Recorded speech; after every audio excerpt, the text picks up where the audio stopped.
I turned 18, expecting the day to slip by unnoticed, just like most things in my life. In our house, attention always belonged to my older brother. He got the shiny pickup truck at 17. His football trophies lined the living room shelf, and every small win of his somehow became a family event. A week before my birthday, Dad pulled me aside while I was taking groceries from the car. He sighed and said, "Don't expect anything big this year. Things are rough financially." I just nodded. I'd heard that excuse before. Funny thing was, money only seemed tight when it came to me. When I was 13, I won first place at a state robotics competition.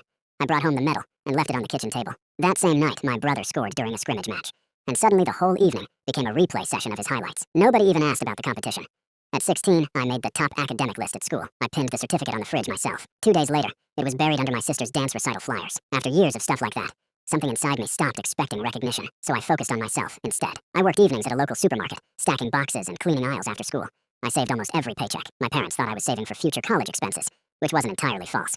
They just didn't know the full story. Around 6 months before my birthday, I secretly applied to MIT. I didn't tell anyone. My teachers submitted recommendation letters quietly, and every night I stayed up writing essays with my bedroom door locked. I rewrote them over and over until they sounded honest enough to matter. Then, one night, the acceptance email arrived. Full scholarship.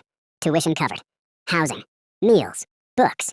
Everything. I stared at the screen for nearly an hour before saving copies everywhere I could think of, but I still kept it to myself. I didn't want the biggest moment of my life turning into background noise at home. My birthday came on a Saturday. I walked downstairs to the smell of cinnamon pancakes. My sister's favorite breakfast. Not mine. Dad sat behind the newspaper.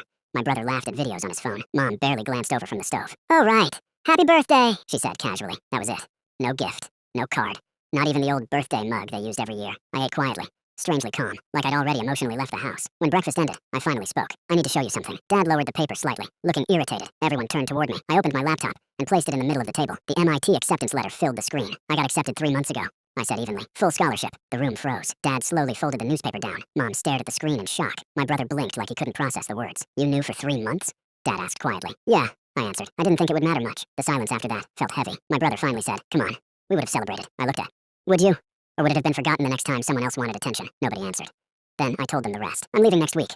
I already found a place near campus with roommates. I paid everything using my savings." Mom started crying immediately. My sister whispered, "We really messed up." Dad looked stunned, like he'd only just realized who I was. I picked up my backpack from near the stairs. Inside were all my documents, bank papers, and apartment lease copies. I planned everything carefully because deep down, I always knew I'd eventually have to rely on myself. As I reached the stairs, Dad called my name. His voice cracked. Then, after a long pause, he quietly said, "Happy birthday." I stopped for a second but didn't turn around. For years, I waited for my family to notice me. That morning, I finally realized I didn't need their permission to matter.